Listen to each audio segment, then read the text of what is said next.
I don't mind at all. So we'll call our Operations Committee meeting to order at 4:32, 12/15/2020. First order of business is to elect a chair of the Operations Committee. And I guess we accept nominations for that. I nominate Charlie.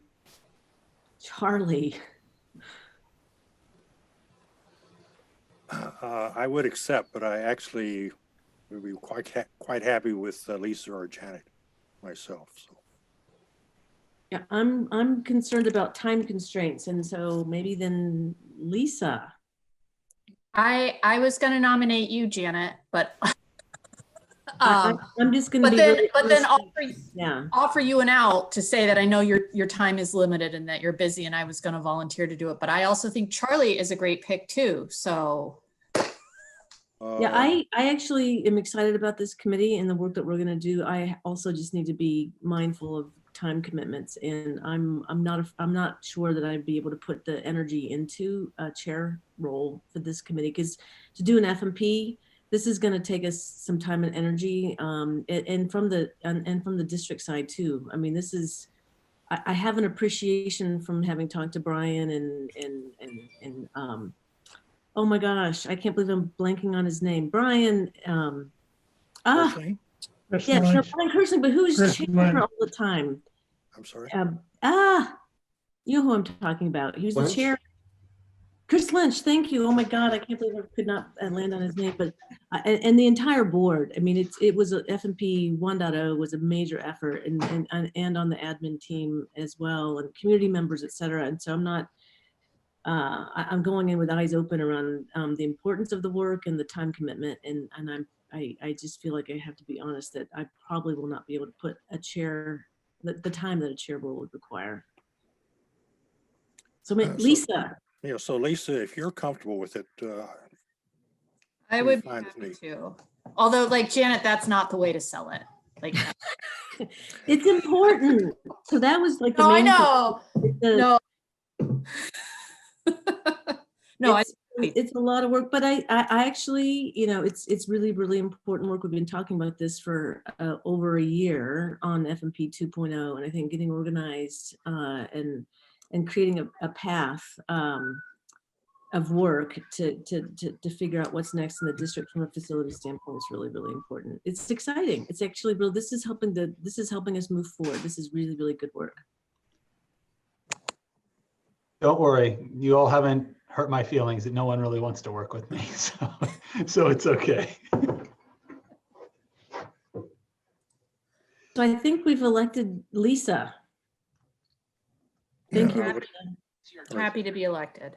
It's gonna be great, Chase. Yeah, flashbacks, law school, 20 years ago. How excited are you to work with me? That's the real question, Chaser.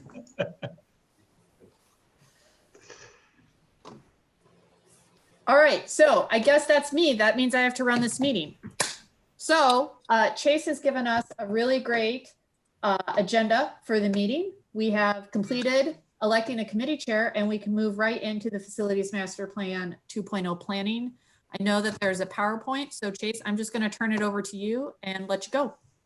Great, thank you, Lisa, and thank you to all three of you. And I was being lighthearted there, but Janet, you're right. I appreciate your comments about all this work and the importance and the recognition that it is going to be time consuming. So just on the front end, do appreciate you all working through this with us. So we do have a PowerPoint. I shared it with you all a few minutes ago, and we'll get that posted so the community has an opportunity to see it as well. I'm going to go ahead and share my screen. Hope everybody can see that. Is it coming up for everybody? Yep. Yes. Okay. Why is that not? Oh, there we go. Okay, so really, we have a couple different things we want to cover this evening. And in all honesty, the most important one is that we have time to have a discussion with you all, and we're going to be as upfront and as candid as we can be. And so we're only going to take hopefully about 10 or 15 minutes to cover what's a massive amount of information so that we can come back and have some open dialogue and conversation. And I'm just going to start with the end right there, number 8, the need to knows and next steps. And so you have an idea of where we're trying to go with this presentation.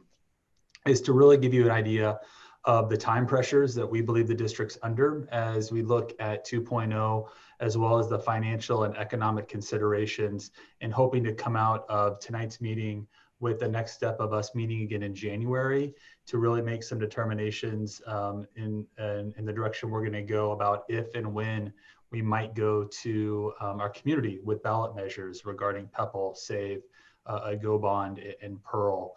And so that's where we hope to get this evening through our conversation. But first things first, you can see that the team is going to handle this, and really I'm up first just to give a brief overview of really the history of FMP 1.0. It was a 10-year plan, but it's actually only about 8 years ago because we are ahead of pace. And we see that through the summer and fall of 2012, we started working on this behind the scenes and putting together what looked like our initial funding, and then also is trying to identify some needs. And to help us with that, we did contract with an organization called BLDD to do an assessment. Dwayne's going to talk later on about some of the differences between when we did that assessment and where we are now, and maybe a different approach that we can take. And you see that through the course of 2013, we did a lot of analysis, a lot of community meetings to try to get input on the plan, with the board approving an initial plan in November of 2013, and then in December of 2013, approving the 10-year plan. But like, as I said a couple minutes ago, that 10-year plan has actually been shrunk, and the board, some of you were part of back in April of 18, accelerated that plan. And we anticipate the completion of city, the phase 2 there, Dwayne, phase 2 at city in October of 2021, which is the final project, which does put us about 2 years ahead of schedule. And why that's an important piece is because with the plan not initially set to expire until 2023, it puts us in somewhat of a unique spot as we talk about funding this evening. And Les is going to talk through some of those pieces, but I think that's an important piece off the top, is that when we developed the funding structure for 1.0, it was with this idea that the projects were going to last 2 more years. And so again, we're going kind of quick, but we want to get to that discussion piece, and so we will come back to it. But Les, do you want to talk a little bit about the funding? Yeah, thanks, Chase. Funding for our 1.0 plan was extremely important, as it turns out to be about a $350 million plan when we're all said and done with it. Just a couple quick notes. The acronyms there, PEPL is what you have seen before, the Physical Plant and Equipment Levy. And that is really 2 pieces. It's a board approved that you do each year as part of the budget setting process that generates 33 cents levy. And it also has the voter approved, that's $1.34 levy. And we'll get back to that as to the importance of that here shortly. And then SAVE is the sales tax piece. It started out as silo. So if you end up going back into some previous documents, you'll see silo, and then it changed to SAVE when the state changed the legislation. And SAVE stands for Secure and Advanced Vision for Education. So I just wanted to put a couple of those acronyms, since we didn't explain them there, just for your assistance as you look back through things. So from a funding perspective, we started out with a couple of areas from PEPL loan notes and SAVE revenue bonds where we could access the funds and didn't have to go to the voters. And so there's 9.4 million in the PEPL loan notes, and those will mature in June of 2025 as listed there. And then we did $111 million of SAVE revenue bonds that are borrowed against the future revenue streams of the 1 cent sales tax. At that point in time, the sales tax only existed through 2029. And so that was the point in time we could borrow to. Now, back in 2008, the board at that time identified the need for a 3rd high school, and they asked us to put our sales tax revenues and reserve $3.2 million per year as kind of a down payment on that 3rd high school. And so the goal was to have $32 million banked for the cost of that high school by June of 2017. and which is when we approximately when it was going to open. So we would have been using some of those funds, but it was great thought on the board back over 12 years ago. And then we identified general obligation bonds. In the business world or in the school business finance world, they're called GO bonds, but I think they've been referenced as GO bonds in some of the notes or in some of the communication that has went in the board discussion. It's kind of like UPS versus UPS. It's one and the same thing. So just in case you see that or referenced differently, they are the same thing. And we didn't start with 191 million as what our needs were, but that's what it ended up. That's what the voters approved in September 2017. And we have borrowed that amount with our final maturity on those to 2039. So that's a long ways away, but that's the financing. We were also, because of our strong financial condition, our general obligation bonds sold at a premium, which means that's cash that they paid us up front to purchase these bonds on our behalf. They're that good of a credit risk.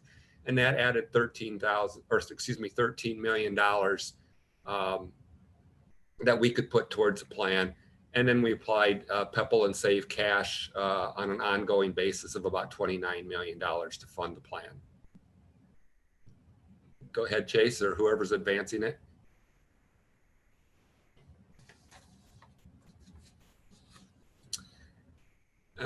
Dwayne and I are going to kind of tag team this, and I don't know quite how we want to start here, but the first bullet point there, Chase already alluded to, is that our 1.0 projects are ahead of schedule, and the board approved the acceleration.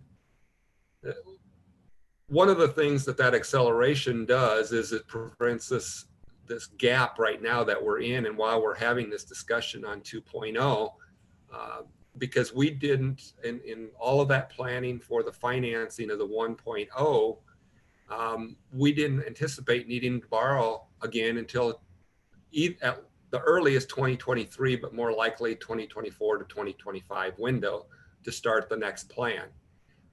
As you know, we're just about ready to start 2021, and so we have that gap here that we're going to try to address, and that's part of the discussion tonight. Our PEPL voter. Go ahead, Dwayne. Go ahead. No, you finish your comments, then I'll add a couple. Okay. As I indicated a little bit earlier, our PEPL voted approved levy expires on June of 2025. And so to borrow against any future PEPL streams, we actually need to take that to the voters and can extend it for 10 years at a time. So we would be able to extend it to 2035 and borrow against that. In talking with bond counsel earlier this week, they do not recommend taking the PEPL levy to the voters before year 7 of the 10 years that you're currently in. And so we'll be addressing that in the fall of 2021 would be when we fall into that window of year 7 with that.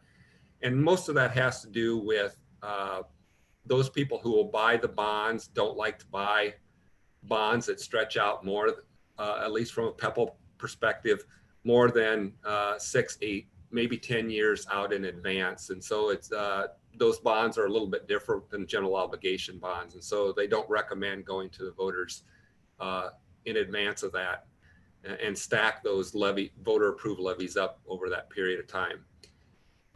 Since we approved the 1.0 plan, the Iowa legislature extended the SAVE legislation to 2049. So they added 20 years to the time in which we're able to access those funds and know that stream of revenue is going to be there.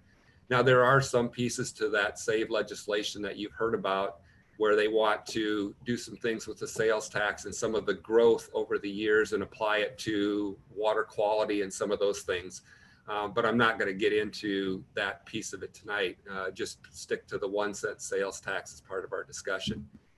So the approved expenditures using those SAVE funds requires a district to have the voters approve a revenue purpose statement or an RPS. And so you probably will refer to it most of the time as the RPS, but that is another piece that will need voter approval before we're able to extend borrowings past 2029 from the saved revenues. And then finally, the Iowa legislature determined that dates in which a school district can take things to the voters can only be done on 3 dates in the odd number years. So it's March, September, and November of 2021, and 2 dates in even number years. And that would be March and September of 2022. Now, some of the votes that we're going to talk about, if they don't pass, you have to wait 6 months before you can present them to the voters. Well, unfortunately, a vote in September of 2021 that would not pass, you would have to wait till September of 2022 to resubmit it to the voters, because the March 2022 calendar date is 1 week short of 6 months after the September voting date. So they didn't stack those together very well. And most of the reason for the limitations on the dates was that they were complaining that schools, including cities and counties, which is included in this legislation, were taking too many votes to the voters, and it was costing too much in taxpayer dollars to host these votes. And so those 2 factors, they limited the votes to. So with that, I will let Dwayne jump in here a little bit about FMP changes from 1.0 to 2.0 and where we're at with that. Hey, Les, one question. Could you repeat, sorry, could you repeat, Les, when the recommendation would be for us to go for a PEPL vote? What was that time frame again?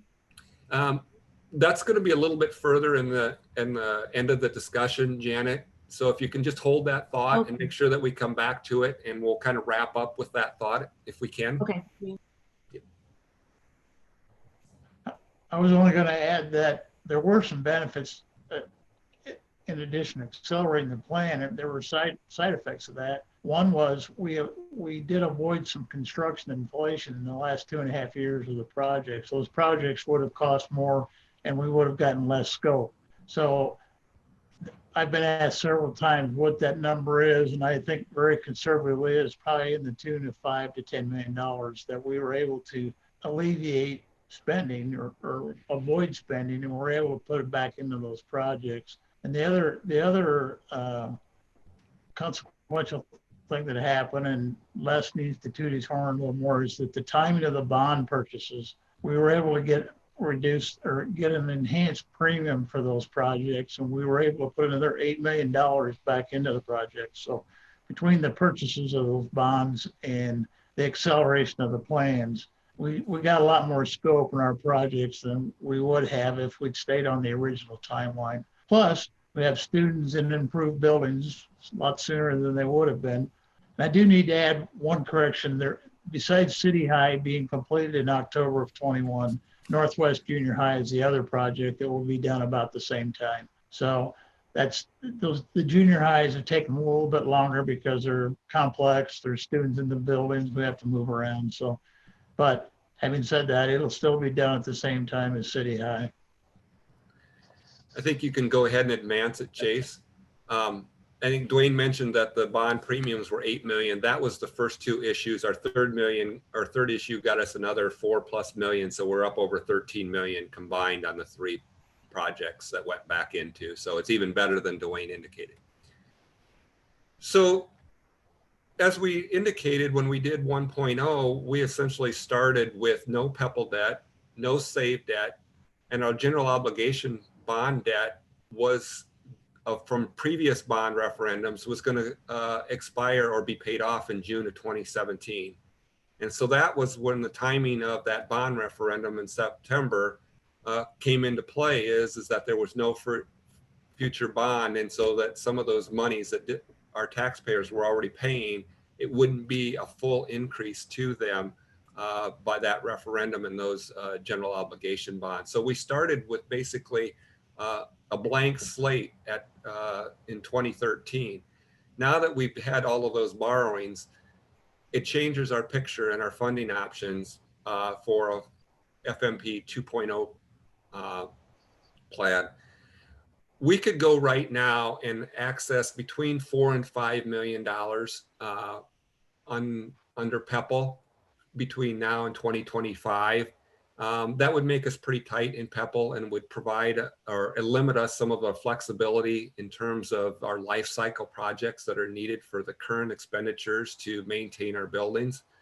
You know, while these buildings have been renovated and are new, there are ongoing costs for in any facility of any organization. And so these projects that we've all brought on are going to have things that will need to be replaced, will need to be upgraded, as well as our normal, you know, replacement of vehicles and that type of stuff that we fund out of PEPL right now in our life cycle projects. And that accounts for over $9 million a year, all of those life cycle projects. So borrowing against PEPL, again, with more PEPL loan notes, would limit some of that flexibility.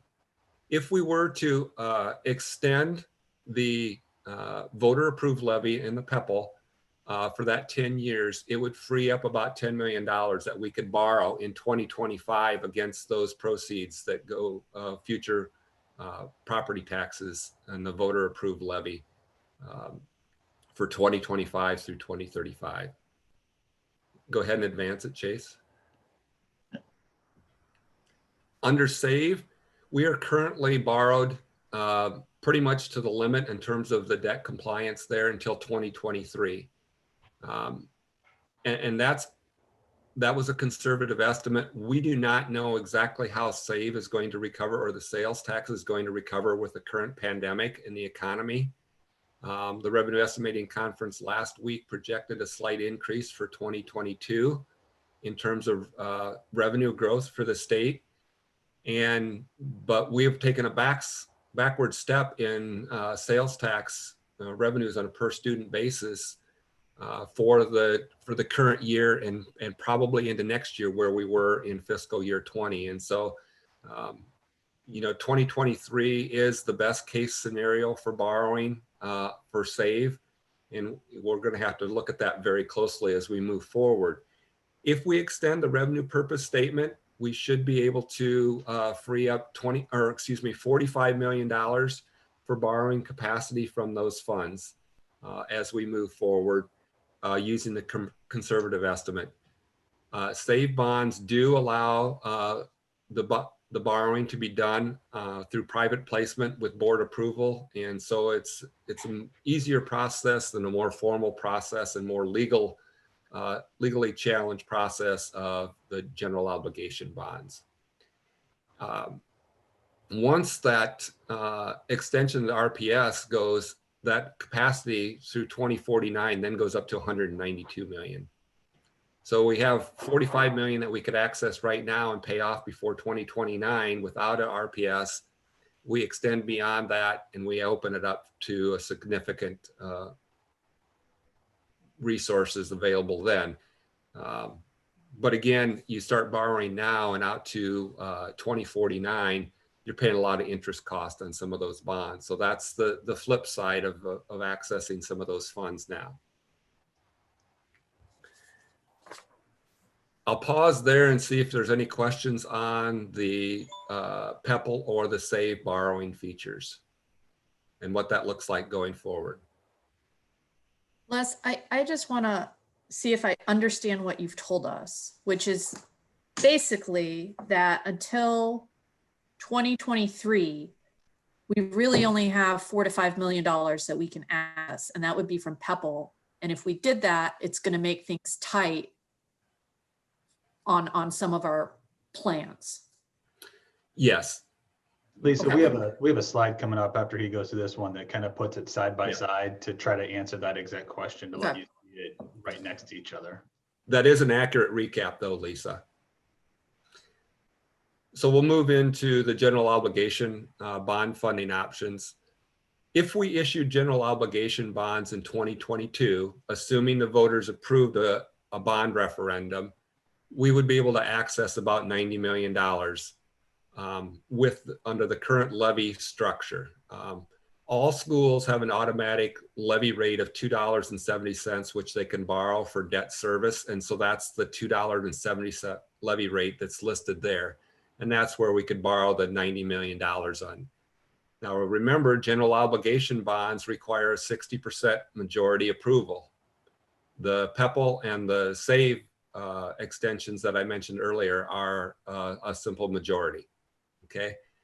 Now, if we borrowed all 90 million at one time, you know, that would be the max. We might be able to borrow a little bit more than that by maybe $5 million if we stretch that out and borrowed over 2 years, which is something also to consider, even though there's issuance cost each time you do a bond issuance. You're not paying interest, and you also have to use any of these borrowed funds within 24 months of when you receive those. So you can't just borrow $90 million, stick it in the bank and try to earn some interest and use that for projects out 4, 5, 6 years from now. So you do really have to invest it in your facilities right away. And we have had no problem doing that with 1.0, and Dwayne has been very good about spending our money. So kudos to Dwayne on being able to spend bond funds. If we went to a 4.05 levy, if you want to back up just a second there, thanks, Chase. That is a specific voter approval on a levy to go from the 270 levy rate to a 4.05. Now that allows you, as it's estimated there, to access $233 million. But when that vote goes, that ballot question has, do you approve the school district to increase the levy rate from 270 to 405? Obviously, it'd be much more technical that in terms of the legal perspective. And then there's a second ballot question then that says, do you approve this referendum to borrow up to this amount of dollars? A has to pass before you can get the money, and then B has to pass. So if the voter said no to increasing to the 405 levy, but said, yes, you can borrow 233 million, you still couldn't borrow the 233 million because you didn't have the approval to raise the levy rate. So, but they are specific and individual ballot questions on the ballot when you do go to the taxpayers. You can advance now, Chase. This is a slide that Chase was referring to, and I don't know, do you want me to take this one, Chase, or did you want to jump in? No, go ahead. Go ahead. Okay. And so this kind of really recaps what we have just summarized for you as to what we did with 1.0, you know, prior to what we did, and actually then after we approved all of the GO bonds and the bond referendum and all of the funds that we had available to fund the $350 million. As of December 2020, on the right-hand side of that screen shows you what we have available to us and what those capacity are. Now, all three of those options on the right-hand side take approval of the voters. And that's critical to that. So, you know, the PEPL and the SAVE are just an extension of the current levies or the current statements that are in place. The GO bond, whether it be a bond referendum just to approve the $90 million is one vote. And then the increase of the levy rate from 270 to 405 also requires a vote. So there's really, if you want to do all of this, there's 4 votes that are required of our community to do that. Now, in talking with legal counsel this week, there's nothing that prohibits us from going and putting all 4 of these on the ballot at one point in time. But when you do that, you don't know what cities or counties may also have on the ballot. And you could have a real voter fatigue on a ballot question in terms of borrowing or any of these initiatives that could be out there. You also could have fatigue just on the 4 items that the district might put on there. And they may, depending upon the order that they're presented on the ballot, if one goes down as a failure, it may take the rest of them with it.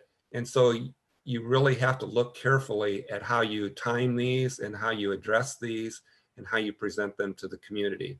There's not necessarily a right answer or a wrong answer. I'm just sharing that's the reality that happens in the vote process when they do that. I'm going to skip ahead here. Go ahead. One quick question.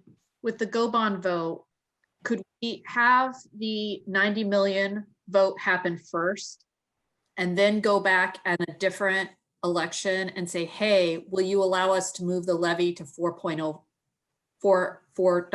And then if we lose that vote, the 90 million is still good? Yes. That's Lisa, that's an excellent question, and an excellent point is that without increasing that levy, we would be able to access that $90 million, assuming the voters approve the referendum. To get those additional 233 million, it would take the approval of both of those ballot items. So yes, you can do one without the other between the 90 million and the 233 million. Does that answer your question? Yeah, if we do the 233 million second and lose, does that invalidate the 90 million? No, that would have already been approved. The voters have already approved that in a bond referendum. Thank you. So the bond referendum really isn't the borrowing mechanism. It gives you the authority to borrow. And so let's say the voters approved the 4.05, and that would give us the authority to borrow 233 million. If the plan was only 160 million, I'm just throwing out a number. I don't even know what the number is. We would only borrow the 160 million. You know, and there'd be nothing lost by not borrowing that other 70 million, but it just depends upon you want to set that capacity to what your expectation is as to your needs. So there is a matching process that, you know, Dwayne's team, in terms of figuring out the cost, would become a key component as to what we would actually, our needs become, or our ask of the community. So Les, go back to that slide, please. I want to look at the SAVE funding mechanism.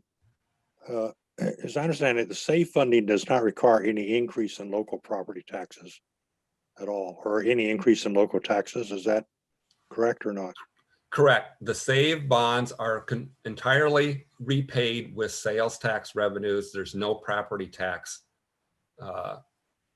is involved with SAVE. Okay. And then the two bulleted points, $45 million capacity in 2023, 192 in 2030. Does that indicate that that's we potentially, there's $45 million available in the year 2023, but not beforehand? Is that correct? Not to get extremely technical, but there are debt coverage ratio requirements in any bonding that you have to have an expected revenue stream that exceeds your debt service amounts by 1.25 times. And so currently, we don't have the capacity to borrow any additional SAVE funds and stay within that limit of that debt coverage ratio. I mean, so we might be able to access $5 or $10 million right now, but the cost to do that would be not prudent from a finance. So the debt limit ratio goes up in 23 and in 30. Is that what I'm reading here? Well, in 2023, yes, based upon the expected growth of the sales tax revenue, it would allow us to borrow against future streams through 2029.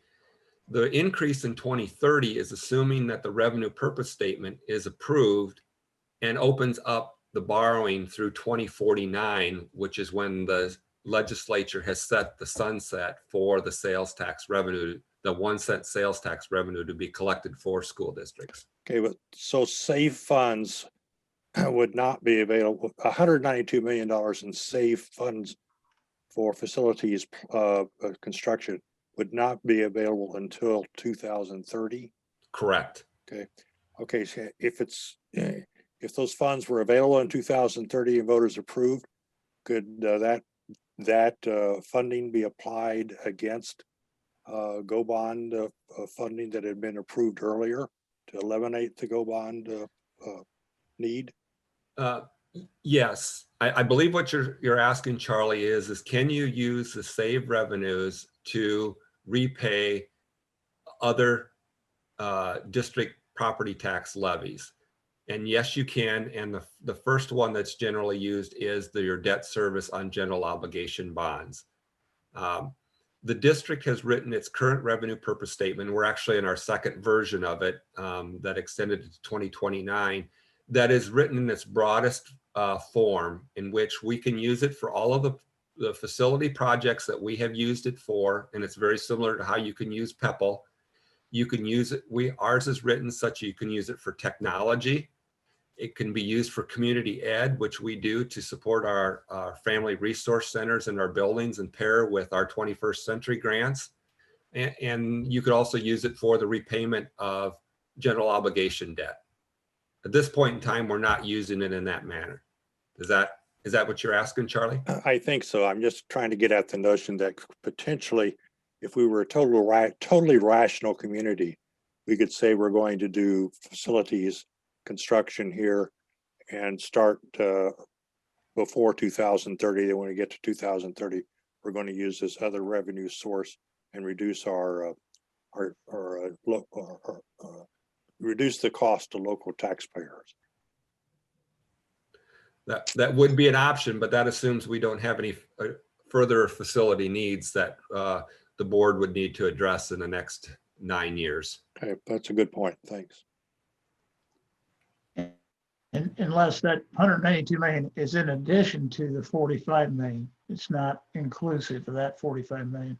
Right. The 45 million would be what's available now to borrow against the sales tax revenue streams through 2029. And to make it simple, I think, because we've had a lot of discussion out there in schools, is that if the board were to put a general obligation bond in place, they could commit future sales tax revenues to reduce that load. I think that's the question Charlie was asking. And I think there's been a lot of discussion over the last few years about doing just that, Charlie. Okay, thank you. So why some of these things are really important goes back, well, I mean, they're all important for various reasons, but why that last slide is so important and looking at that timing, Janet, kind of circles back to a question you asked earlier about when the recommendation is that we need to go out. And that's kind of, I think, the discussion we want to have here at the end when we get through a couple more slides and open it up.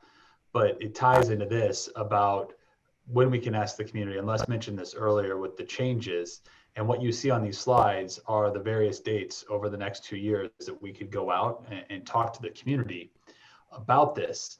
But as we saw from that last slide, right, it tells us when the funding is available. And even though some of that funding might not be available for a couple of years, with these limited dates and that needed 6 months of gap time in case one of the initiatives would fall, we don't have until 2023 necessarily to wait to go out to the voters. And I think that's one of the conversations we're going to have is as we look at this long-term and short-term, even if the board decides, you know what, we're going to wait until we have more capacity after 2023 or after 2025, we're still going to have to look at possibly calendaring dates earlier, especially if we do kind of what Lisa talked about, trying to access that $90 million from a GO bond.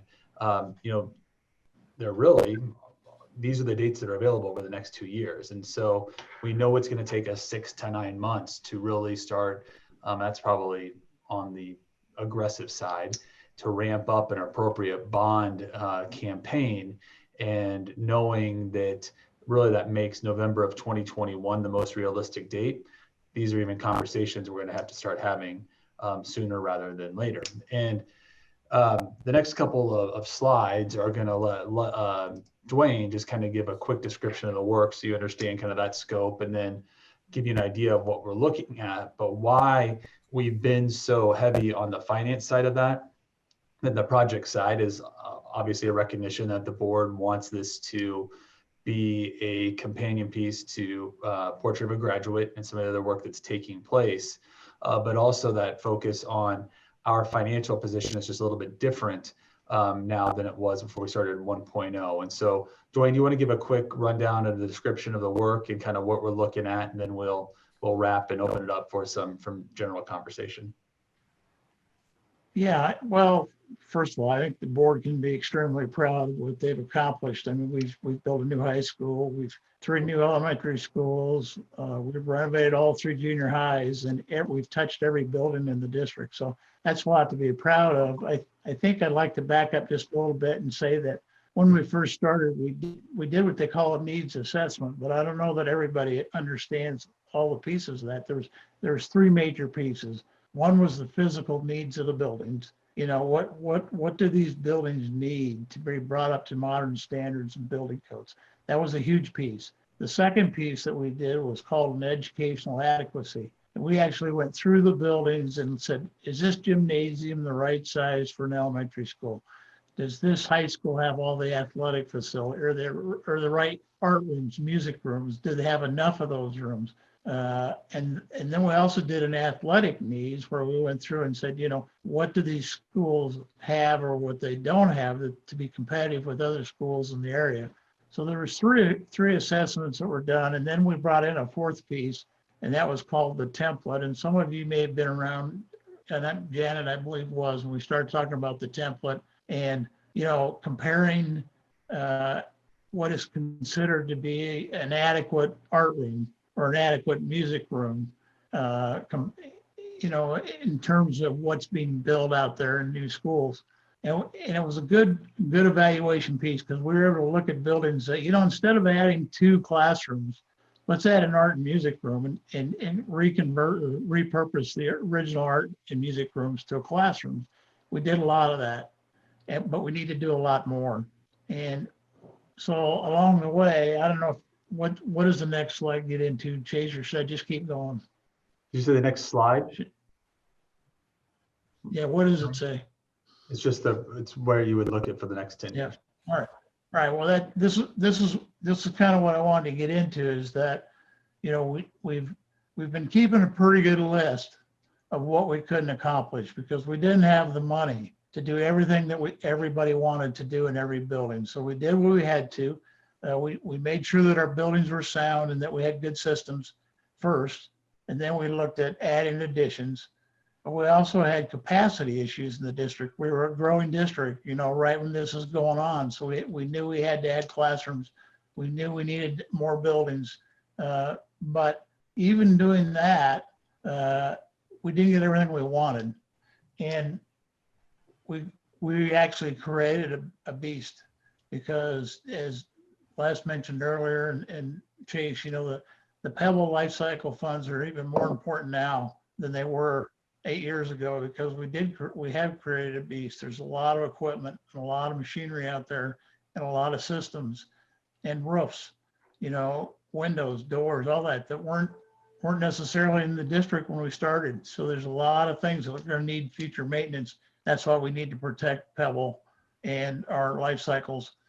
But we've also purchased ground. We've purchased a 40-acre parcel across the road from Liberty High School. And we purchased an 18-acre parcel that's north and west of the high school in North Liberty for a future elementary school. So we've got those 2 sites secured, but as part of this facility master plan, we're going to have to purchase some additional sites. You know, there's a lot of discussion right now about the area that's west of 380 and south of Raritt Road, but there's also a new extension or a bypass that's going in around the southeast side that's going to extend growth out that way as well. And there's a lot of open ground out there. So we're going to have to look and be really mindful of where that growth is coming in the city and purchase some additional sites, because once those developers get in there and start building them out, it's tougher and tougher to identify a parcel big enough for a school. So we found it to our advantage. We did it at Alexander, we did it at Hoover, we did it at Liberty High School. We actually worked and co-developed those sites to our advantage, I believe. We would have paid for the improvements. So by doing so, by participating in the developments, we had a say in how those developments were the utilities were put into those developments. So we need to continue doing that and being proactive. So that was a good thing for the district to do. The other thing that's on this list is climate action. And I know you haven't heard much about it, but that doesn't mean we haven't been busy. We've been very engaged with our consultant. Right now we're talking about electric school buses. We're talking about infrastructure for school buses. Because if you go back to that climate action plan, one of the primary initiatives is to reduce our carbon emissions, but we can do that by getting rid of a diesel bus fleet and bringing in electric buses. So that's another one. Another issue here for consideration is technology. We know it changes constantly. It changed right in the middle of Liberty High School. We went from one system to another, and you know we've been flexible. We've been able to do that, but I think the future is it's just going to keep changing. We all know that how that's happened. And then playgrounds is another piece of this, and playgrounds. You know, it's been the wish of the district to make them more inclusive. I think that we've developed a pretty good plan. Janet was a big part of that too, and making our playgrounds favorable to all children of all abilities and all ages. And I think Iowa City is a leader in that in the country. And kudos to Ben Grimm and the grounds crew who have worked really hard to make our playgrounds better. Our playground design is improved, but along with all that comes a cost.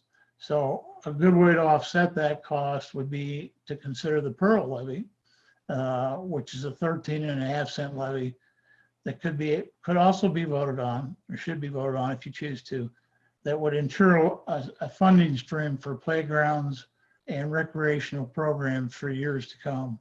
So that's a big piece of all the facility master plan planning that needs to take place. The other piece, and before she left, she was a pretty good advocate for it, as Lori Rutland was pushing early childhood.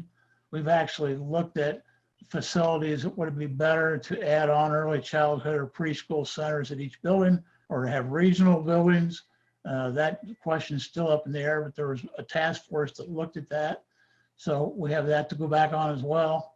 So you look at all these pieces, you know, you've got pieces that you left off. You have capacity issues, you have land issues, climate action, Pearl, technology, and life cycle maintenance. It's all part of Facility Master Plan 2.0. And yes, we've kept a list, and it's a pretty extensive list. And believe me, we'll have no trouble using the money that's available. So with that, I'd answer any questions. Thanks, Dwayne. So we know that's the exciting part, like, right, to talk about the work that's going to do and some of those fun things. And as I mentioned earlier, we weren't trying to short shift it for this evening, but we think there's some financing pieces that we really need to spend some time working with this group on and trying to chart that path forward. And so I'd start with number 3, but to where Dwayne left off is that, you know, just a reminder that none of those projects are determined, finalized. We put that list together to show that we are thinking about it. As Dwayne said, trying to keep a list of where we are, but again, knowing that the board wants us to do this in conjunction with Portrait of a Graduate, and also what our community identifies as the needs. But we thought it was important to show that we have put some thought into it. But I don't want anybody that sees this presentation or watches it later to think that there's been any predetermined projects, because we're just not there yet. But I think there's other 2 pieces really that need to know from today. Along with that recommendation is where we want to, and we'll answer any questions obviously, but where we think we need to kind of focus is that it's understanding that our funding is different than it was back in 2012-13, or our access to those dollars immediately and over the midterm and the long term. And also the idea of, unlike in FMP 1.0, where we had almost half the projects done and we're 5 to 6 years in it before we had to go out for a GEO bond, we probably don't have that same luxury this time. And we think it's just important to be transparent on that up front as we talk through, okay, how do we structure this to not only be fiscally responsible to meet the needs of where we are. And then no matter where our conversation goes this evening, we really would like to recommend that our next step would be to continue these conversations and start moving towards a determination of when we are going to potentially take some ballot initiatives out to the public.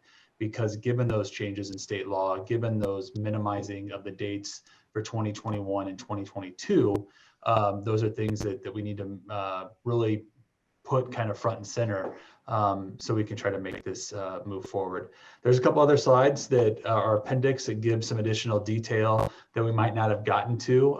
But with that, Lisa, we'll open it up for discussion, and I'll turn it back over to you. If I could Thanks, add 2 Chase. quick comments, if you don't No, mind. go ahead, Dwayne. Yeah, just so you know, we don't have any shovel-ready projects, and it takes a good year to develop the projects and get them designed and get them priced out and be ready to start. So it takes some time to do that. And also, what was the other piece? Oh, well, I'll leave it at that. It just know that it'll take some time. There's more I could go. I'm not going to do it, Chase.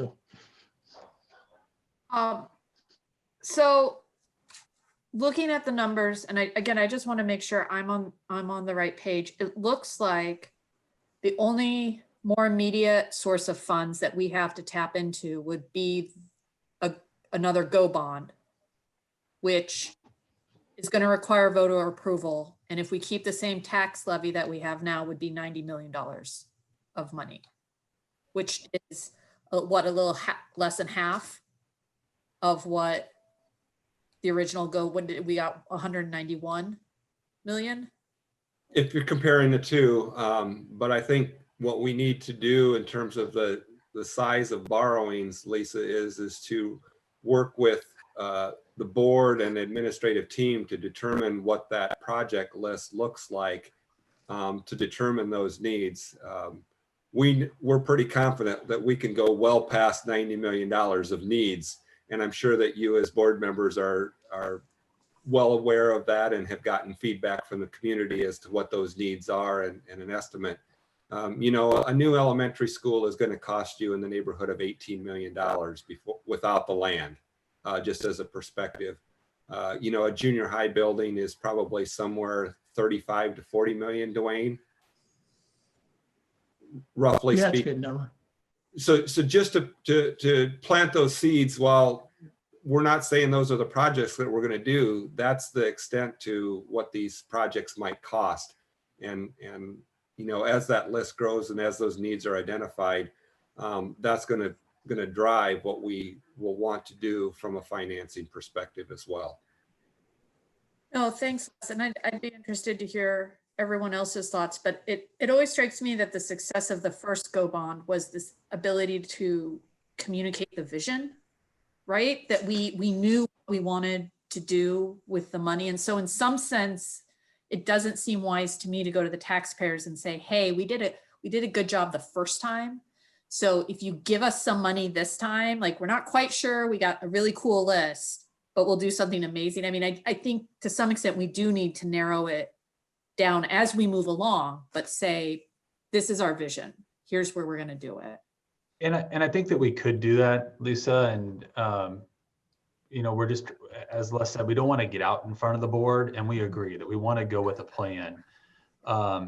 It's just with the changes to the law and you know, I think there's also an expectation from our community that we've started this work and we're going to continue this work. But because of great work, we're so far ahead that unless we do what you're talking about and try to set that, there's going to be this gap. And that's something that the board and the administrative team, we're going to have to deliver that message of why we need to put any additional projects on hold for 2, 3, 4 years, or we are going to have to consider something like you're talking about.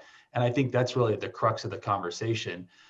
It's just unlike what we did in the past. And I don't think, and Dwayne kind of talked about this, we probably don't need to take that exact same approach because we've done those needs assessments and we have those, and a lot of those things are still in place. We don't have the time to do a year-long needs assessment before we make the decision on a bond and then go. It's almost like we have to make that decision and then try to build that out potentially. I'm not saying we couldn't do that. Everything's going to have trade-offs of advantages, disadvantages, and you know, outcomes of those decisions.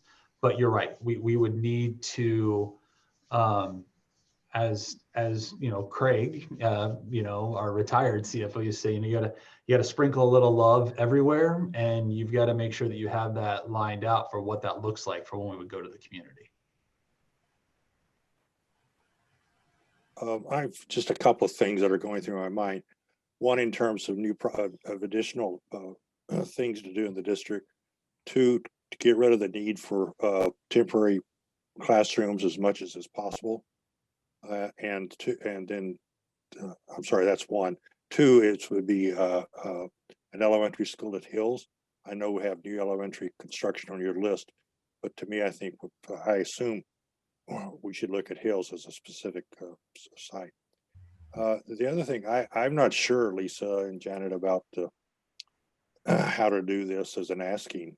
I was going to ask Les, is the Pearl funding, is that a separate, almost separate ask that we need to make right now? Charlie, yes, that would be a separate vote. And so you would put that on the ballot just like you would those other initiatives that we talked about.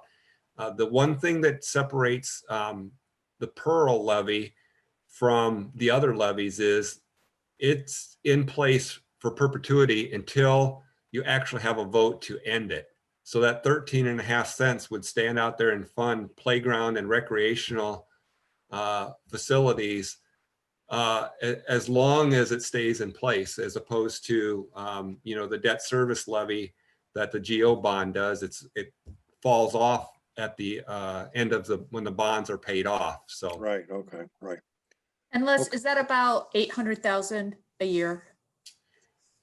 Between 800,000 and 900,000 is what the estimates will be. It's based upon obviously the taxable valuations of the community. So I believe we've looked at that. It's probably been 3 years ago now since we last made that estimate. I know it was, we haven't talked about it with the board since Craig left in June of 2019. And so, we've got 2 more years of the assessed valuation. So it's somewhere in that neighborhood, $800,000, $900,000 annually. Okay.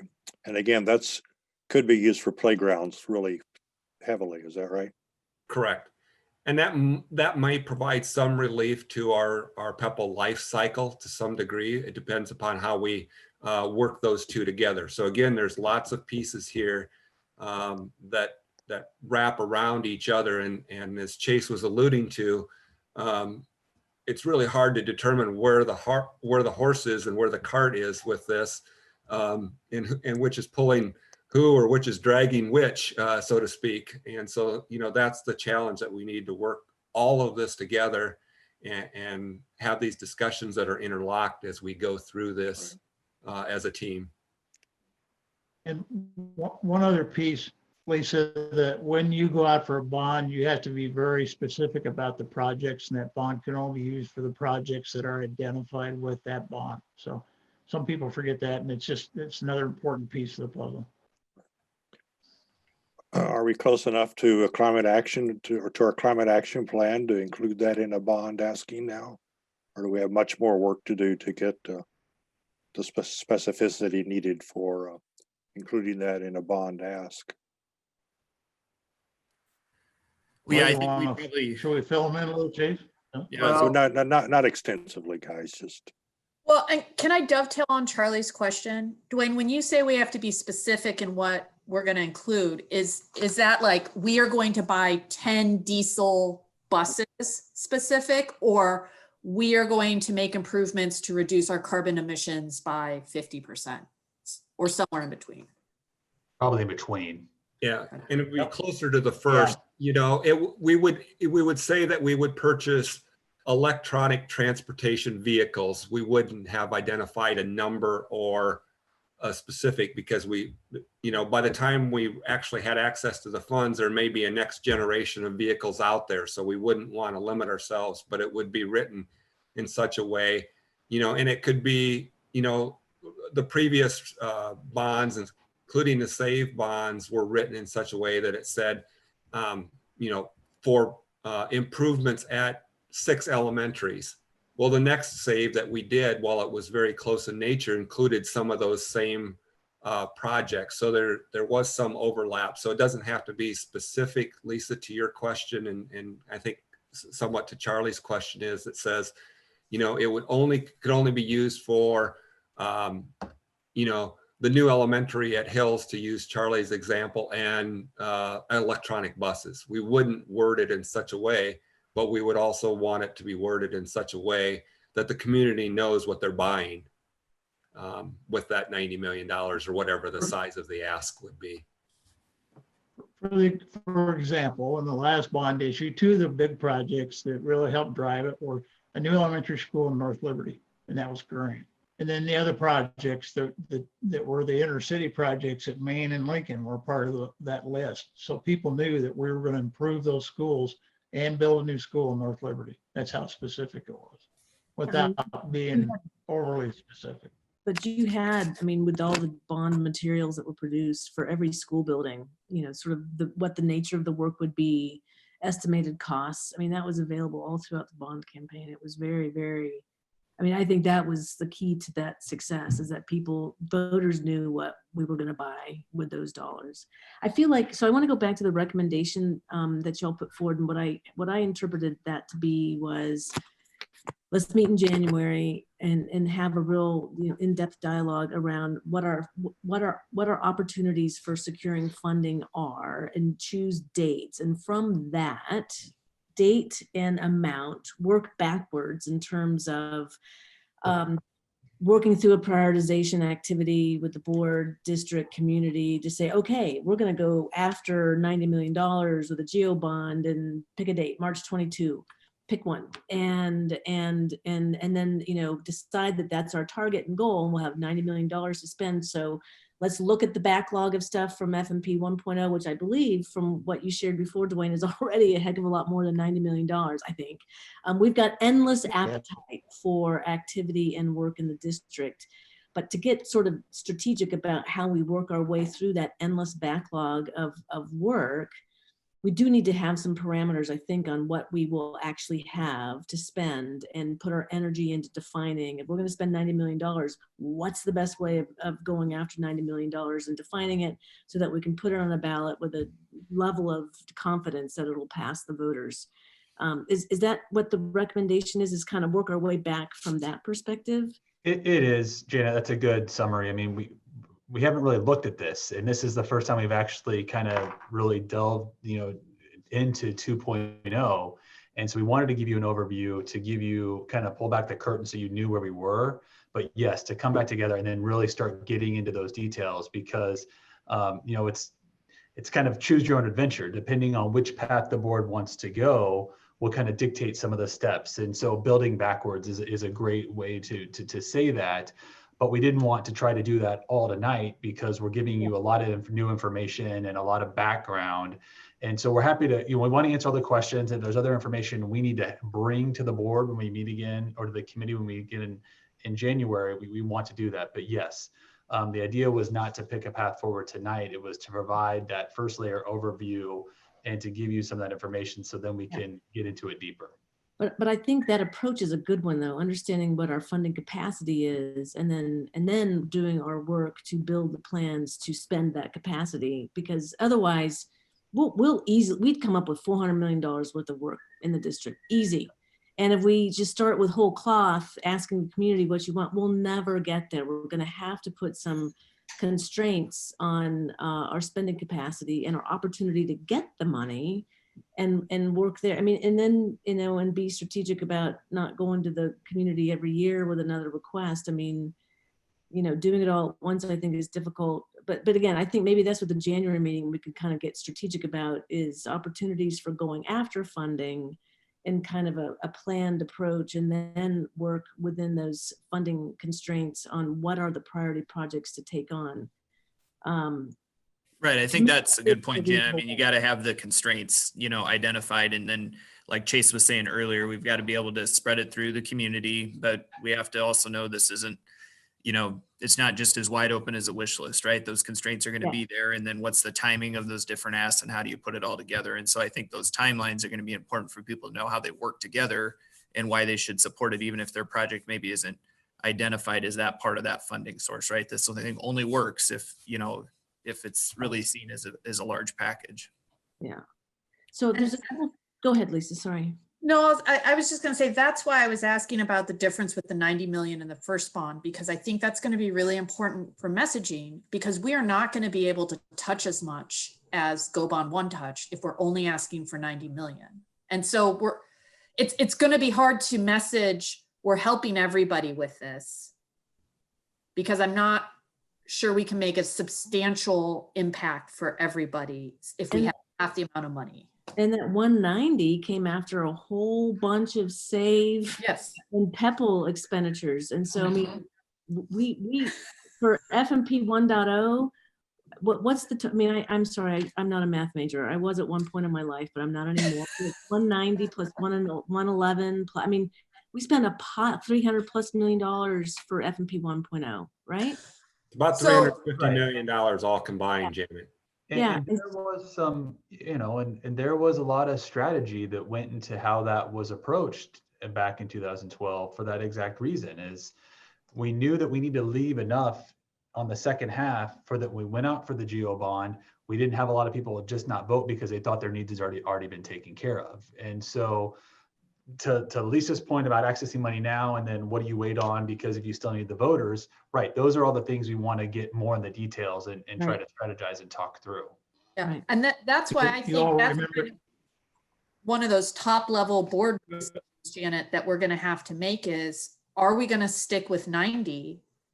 Or are we going to ask for an increase on the tax levy so that we can tap into additional funds and have a bigger vision that we ask the community to buy in for? Well, And I don't- you all that's- remember the 14-foot. I'm sorry. You all remember that spreadsheet that was 14 feet long and it was up in the boardroom. And it had every project and every dollar that we were going to spend over the 10 years. But we also were very upfront about, we're going to start with Pebble. We're going to use some of that. We're going to use the save. But this whole plan was then dependent upon future general obligation bonds. But everybody could see where their project was in the 10 years and when it was going to be, when it was prioritized, when it would take place and what fund was going to pay for it. So that's the kind of strategic plan that we need to put together for 2.0. Is these are all the projects we've identified over the next 10, 12, 15 years, whatever you want to do.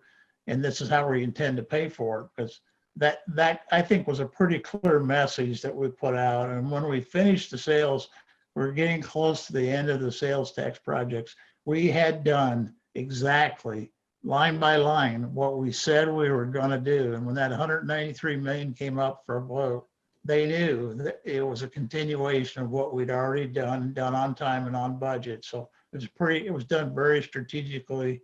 And as Chase said, it was spread out over every part of town. Everybody had a vested interest in continuing the plan. So you need to do it again. We need to do it again. So doing it again, that might include Brady and the teaching staff in terms of, Janet says we have $400 million of work we could do. I'm I thinking, mean, I Janet, just that's, made that number up by the I'm sorry. I know. I mean, That's 15 elementary schools and 2 junior highs. So Brady, does the staff have a set of things that they want to get done after the FMP 1 work is done? Yeah. Work is done? I assume, yes. I mean, I think that there are things that are out there that you hear in terms of making your, workspaces and learning spaces more equitable as much as possible. I mean, if you maintain the existing buildings that you have and then add new ones, there's always sort of that, challenge, which is fine. I mean, if the community decides to keep all those, but yeah, for sure. I think just for this group, the January meeting, those are tight timelines. I just think the strategic vision and then building a group of folks, I would just say on Matt's behalf, it becomes a little trickier for your superintendent because it's a hard balancing act. You're really, in terms of how much you can advocate and how you can advocate, officially in your capacity. And so I think that's where, just making sure that you've engaged people in the community who are going to serve as co-chairs, who are going to be across your entire community serving on a committee. We hired Daniel Wasta, who was a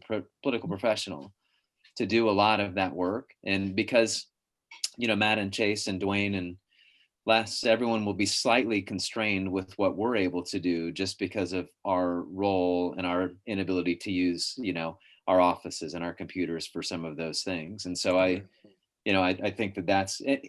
You just got to think through, I think, those things. November 21 will be a board election. It'll be the first time that you've had a November board election, so I think Charlie, for sure. I think that probably, like Dwayne and everyone said, the money will go fast. It's just, I think what Dwayne just articulated was really important in the 17 vote was the build up to it that Yeah. people could see we're on. I mean, this was the Chris Lynch line. We're on time, we're on budget. I mean, that became like the mantra that we all knew, but that was a really important part because we were keeping our promises and our use of our money for our taxpayers and our stakeholders. And so this is different dynamics because you don't have that ability to build to a really big bond is what we're, but I just think that those are the decisions. I think that's where they're trying to get to, which makes sense, is how you stage it. And then given the constraints, I think Matt and Chase and everyone will be fantastic, but there just will be constraints for them because of their, just because we're public school employees, you know? Okay, sure. I heard on Janet's list of things to do in January is to pick the bond dates, but I think I heard either Les or Chase say realistically, there's only one date per year. I mean, we technically have multiple options, but I thought one of you said like March 2021 is not an option.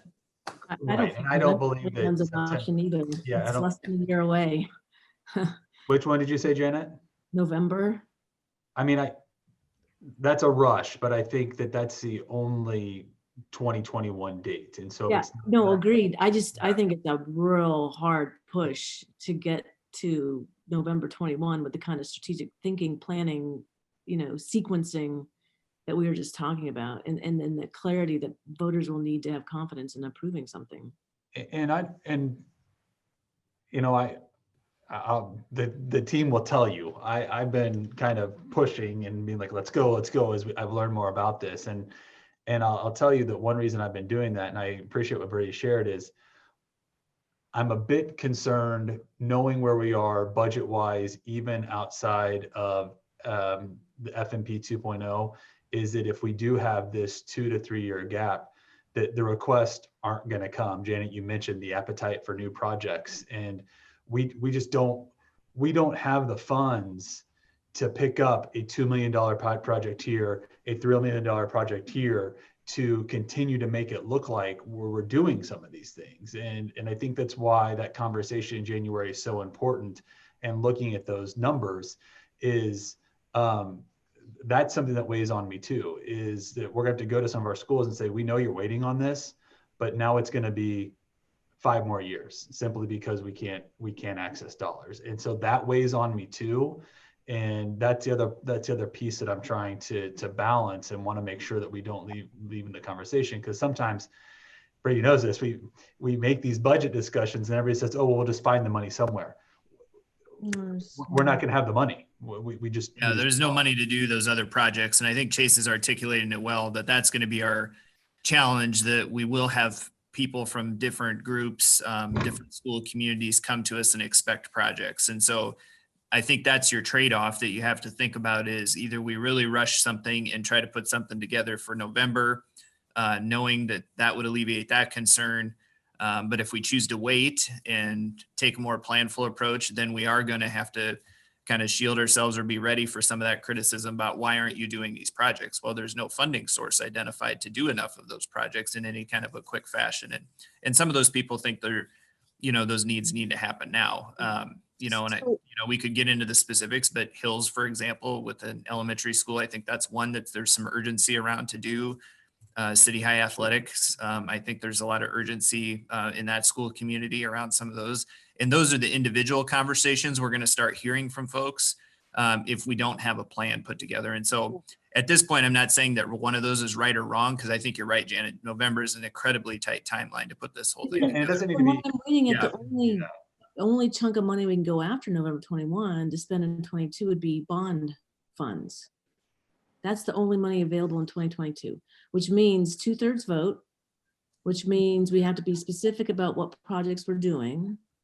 And if we're going after 233 million capacity, then we don't have time. I personally think to get that level of planning for that level of spend identified, that voters will understand what we're doing and why, but in less than a year, when we're starting not from scratch, but I mean, that would, for me, seems like a heavy lift. 90 million for the kinds of tactical projects that we've talked about already, Hills, et cetera. Maybe we could get that ready for, November 21 for a $90 million. I don't know. I just think November's a stretch, but we'd have to be very specific and recognize that we got to sway 2/3 of our voters to go for it.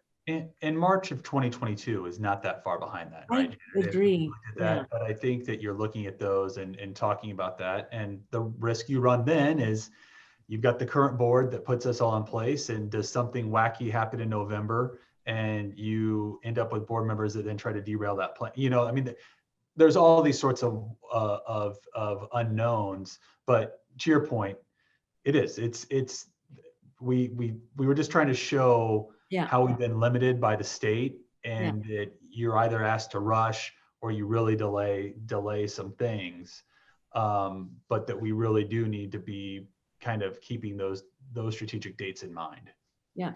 I think you'd asked, is there any other information for the January meeting? Yeah. That would be helpful? I mean, I've seen, Dwayne, your backlog of stuff that didn't get done in F&P 1.0.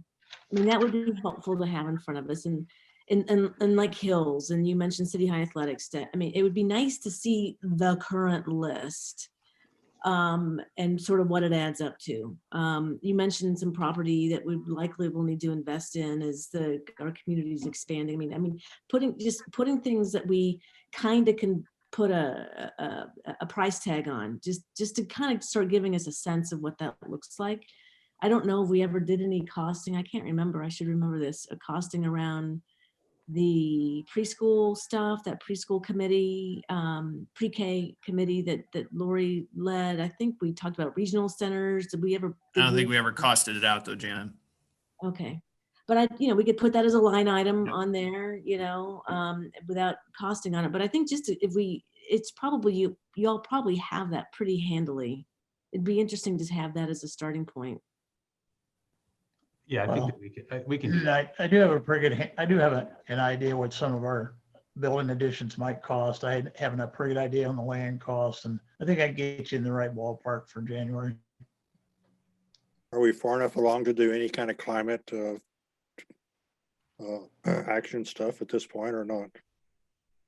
Charlie, you asked that earlier, and we got away from it a little bit. Well, I just want to know what Lisa and Janet.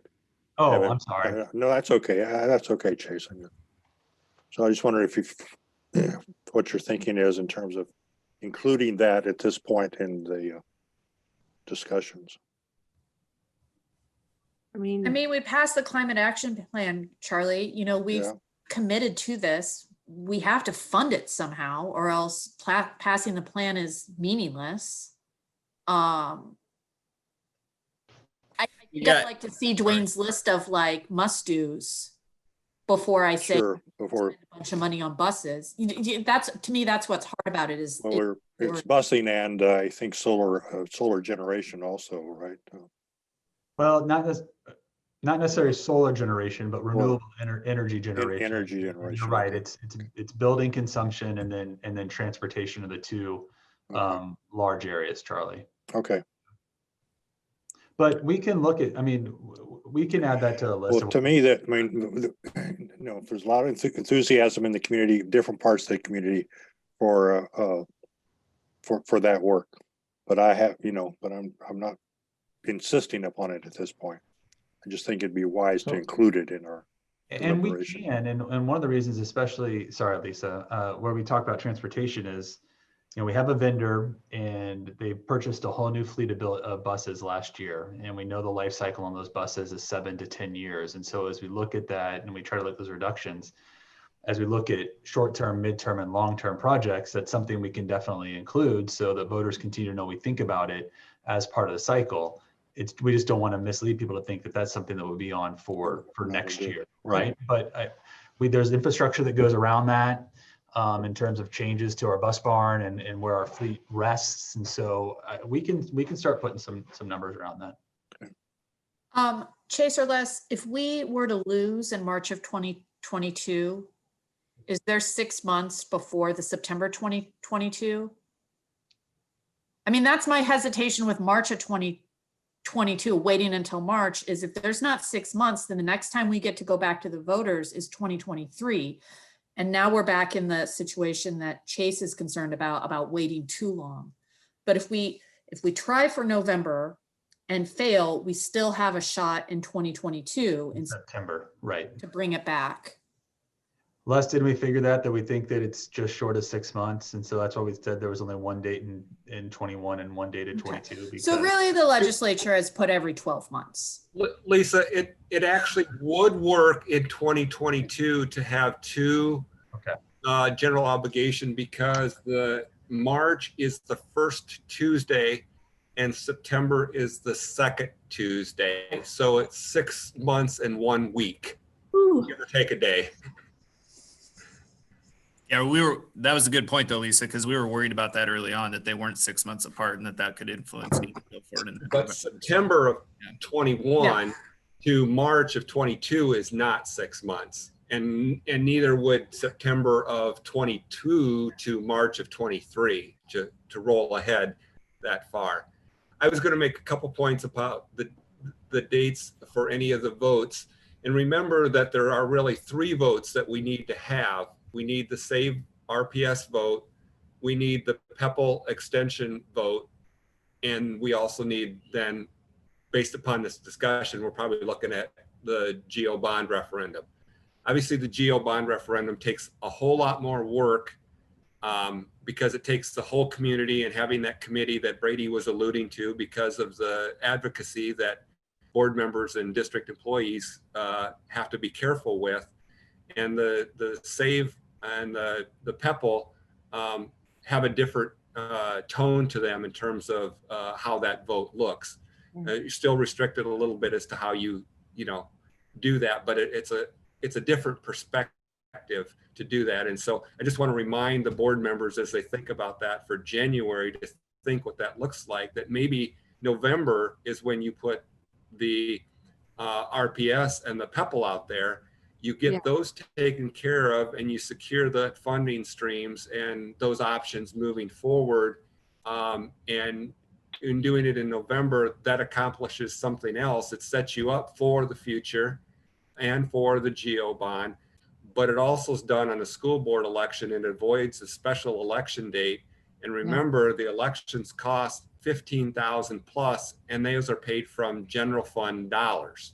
And so I'm just trying to save general fund dollars by trying to do some sort of coupling with the November and doing that, and not piling everything on based upon the comments that bond counsel shared with me that I shared earlier.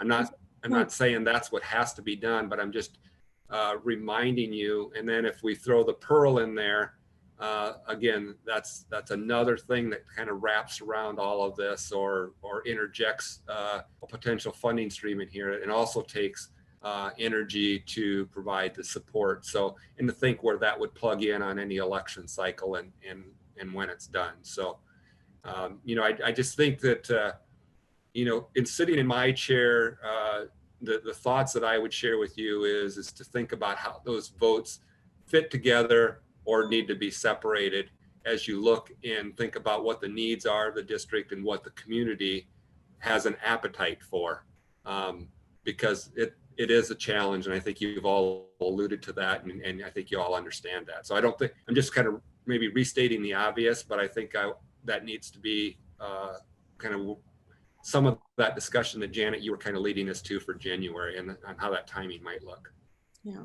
I mean, those are good points. If we did bundle the Save and PEPL, I mean, that would get us funding for almost $50 million, 4 to 5 of which we could actually spend shorter term.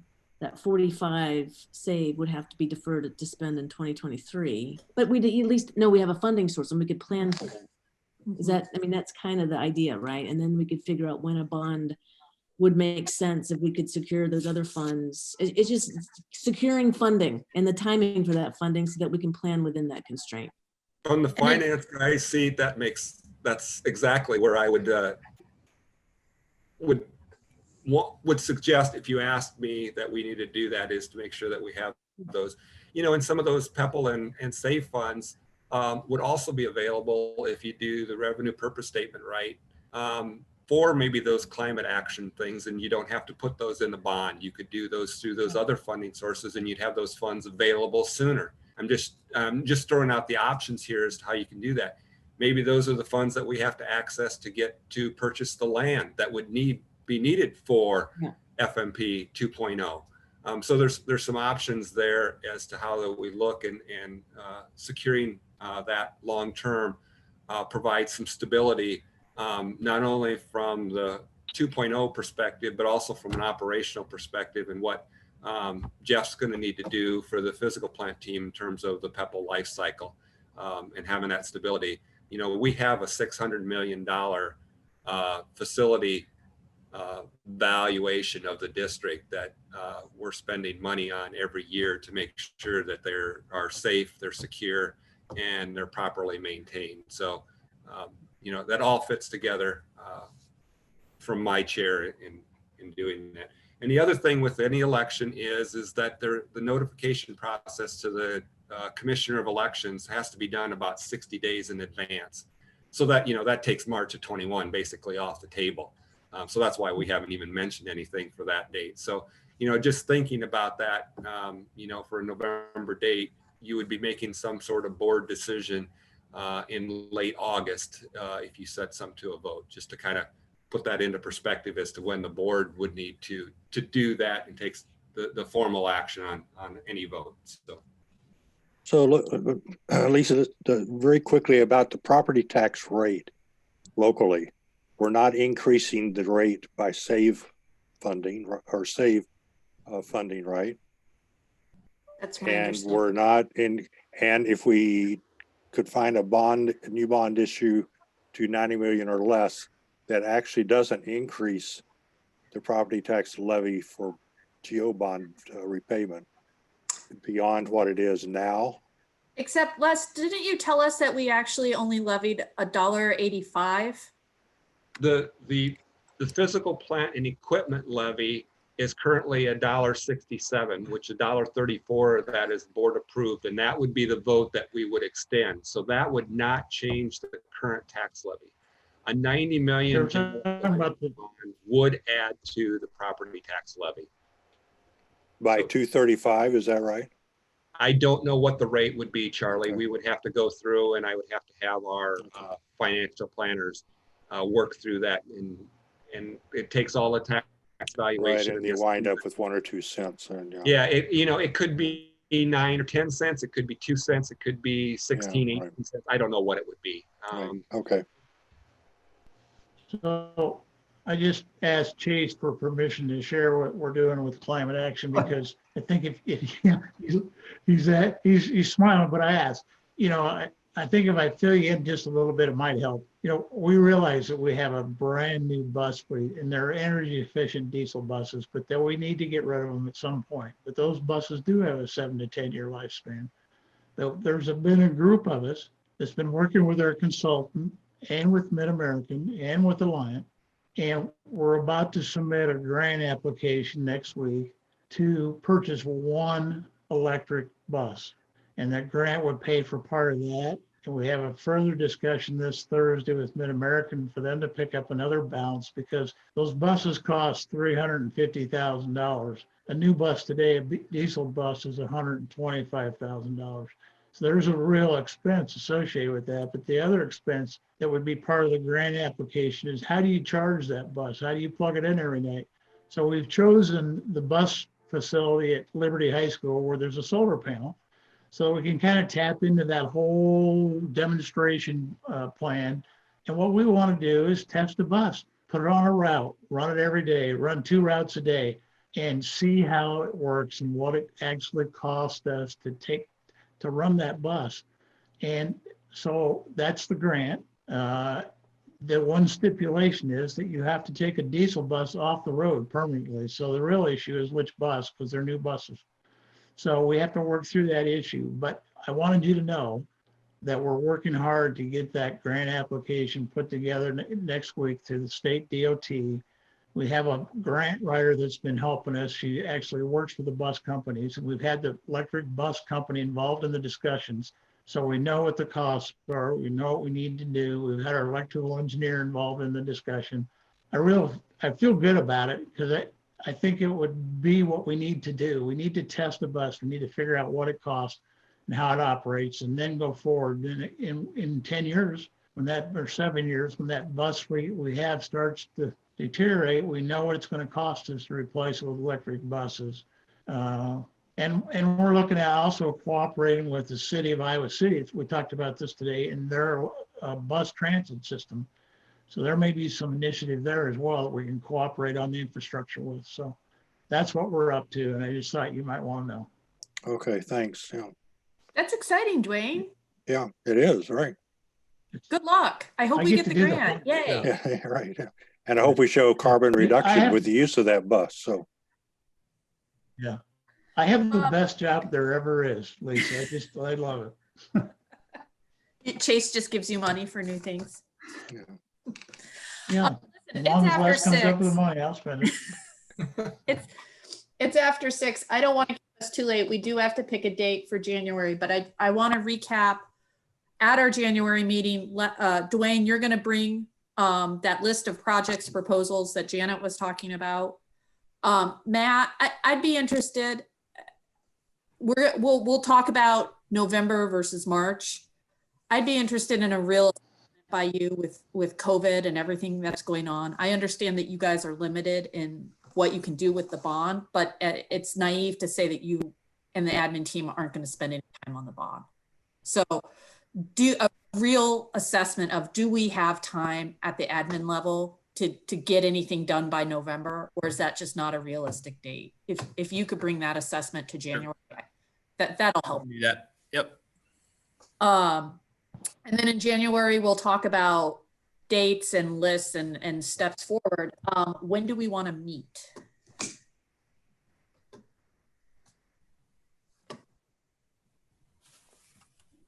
Chase told me January 1st works well for him earlier in the day. Perfect. That's what Perfect. I think I heard I that. heard 7 a.m. Brady.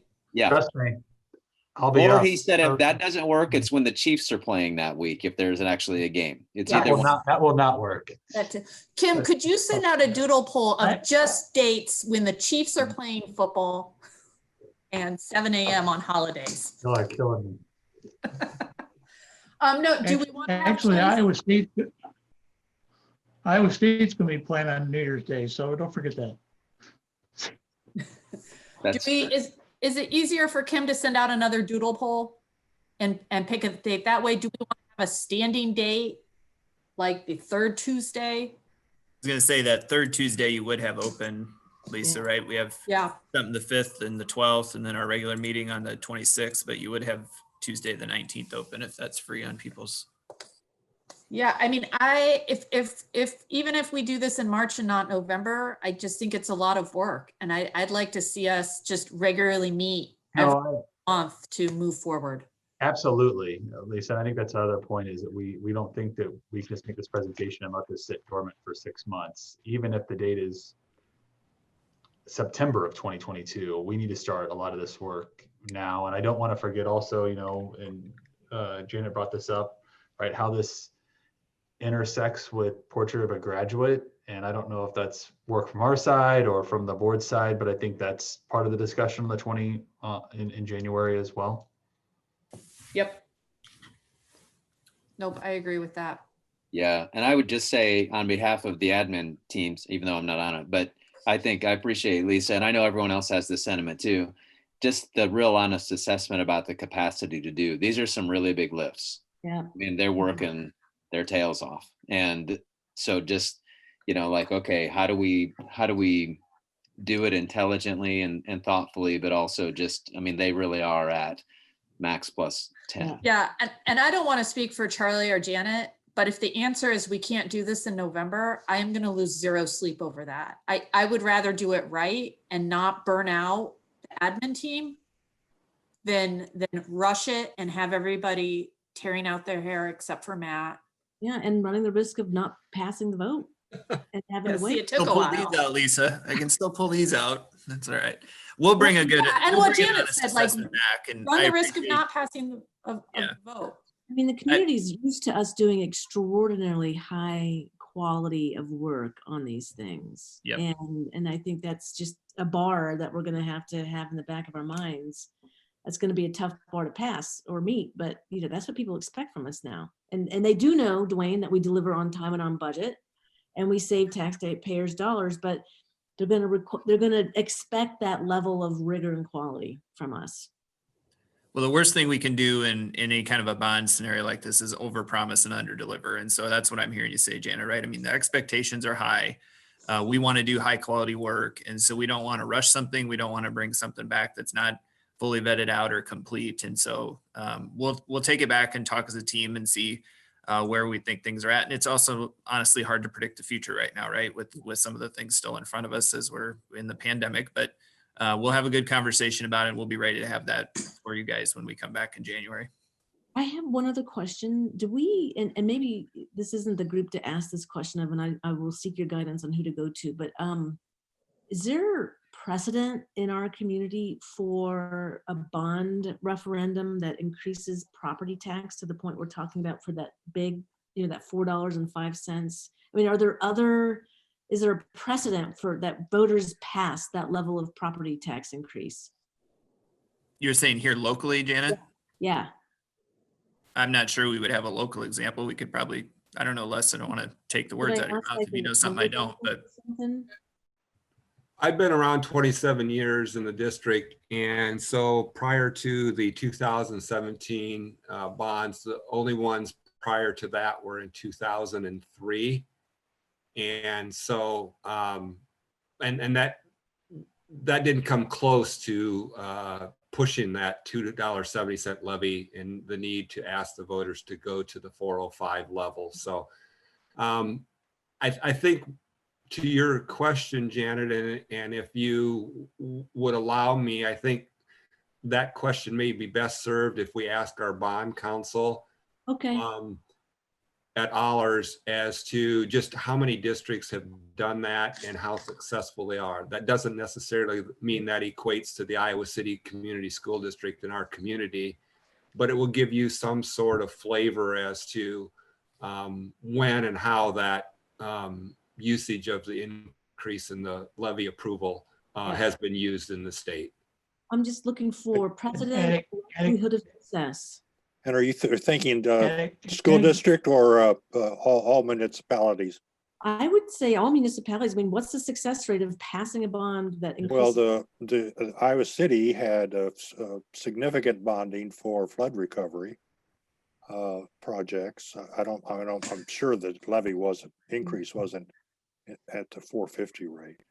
Yeah, I'm just, again, likelihood of success based on past experience is sort of what I'm looking for. I'm not an expert on counties, but they are governed differently in terms of their taxing ability.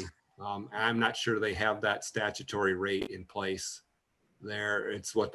I believe it's what the voters will approve and doesn't take an additional, but I certainly could entertain that question with bond counsel too. Thank you, Les. Janet, I've been helping school districts for 20 years, and I can tell you anecdotally that small districts have a tendency to go to the higher rate because they have a lower tax valuation, so they need to go to the higher rate just to pay for a building or an addition. So where I've seen it is in the small districts, like a Springville, Iowa, where they have to do that to pay for their additions. So that's what you're going to find out. Okay. Yeah, Les, I'd be interested in like the big 5 districts too. When you talk to bond counsel, what their levy rates are. What's Des Moines doing? What's Cedar Rapids? To Dwayne's point that it matters, the size of your district is important. Yeah. We had some of those comparables, I think, too, last time, Lisa. And so I think that would be good for us to pull together about what those rates are, whether it's the big 5 or the UEN. We could look at some comparables for that for sure. Yeah, you need to look at Waukee and Ankeny. Waukee and Ankeny would be the two that are going to be of any relevance at this point. Davenport has done no construction. Dubuque has done virtually none other than their athletic facility. Sioux City did some back in 2000s in that decade, I believe, did stuff with the save revenues. But so I will certainly do a little research. Cast the net a little wider to include some of those growing districts. I think UEN is probably our best look. And then I'd be interested too, Les, if you could pull us numbers on how many districts have Pearl. Is it a levy? Yes. How many districts are utilizing the Pearl levy? I think that would be helpful in determining whether the funding option we want to pursue. I can tell you right now, it's not going to be very many, because if you think of how many school districts in the state of Iowa only have 1 or 2 playgrounds, because that's all the elementary schools that they have, the needs aren't as significant. And so, But but that doesn't mean it doesn't exist. Yeah, I so don't- I maybe don't think we're UEN schools again. Yeah, I don't think we're competing against small districts.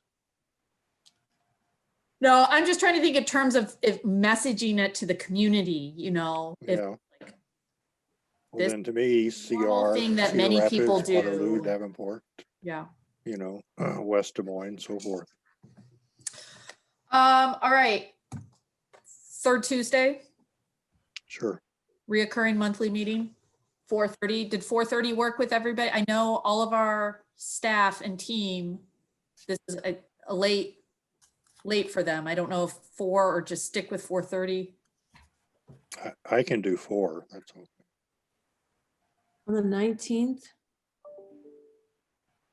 Is that what we're saying, the 19th? Yes. Sorry.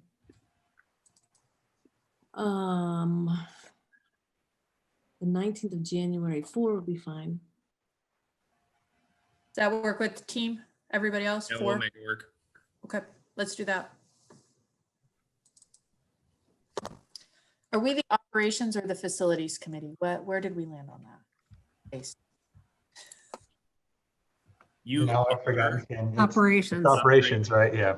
It's just that F&P is our big project right now, but it is actually, I think, the scope is larger. And it would be really helpful to have recurring meetings like you mentioned, Lisa, just so we can get these things on calendars and reserve the time in advance is really, really, really helpful. No, I mean, do we just need to vote on that? Can we do? The third Tuesday of Yeah. every, and then for sure the third Tuesday of every month, we're gonna have an ops committee meeting and then ad hoc ones as necessary. Yep, that's what I think.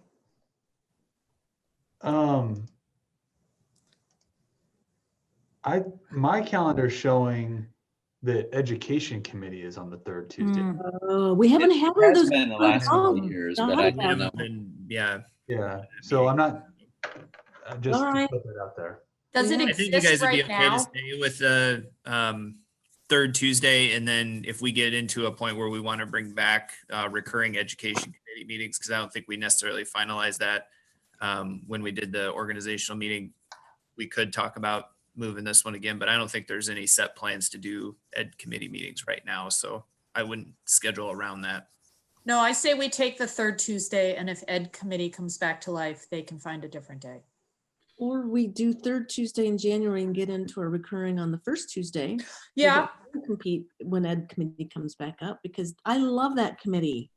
And I want to try to get back to that if we can. I know that everyone wants to, but maybe we do that.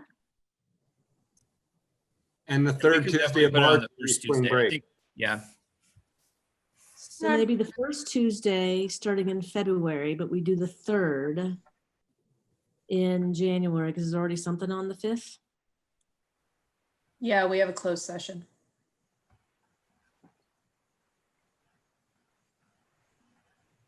Okay. That sounds great. So January 19th, February 2nd, and then starting February 2nd, we move to the first Tuesday. Yeah. Works. great. All right. Anything else? Like a motion to adjourn? Move to adjourn. Second. All right, all in favor? Aye. Opposed?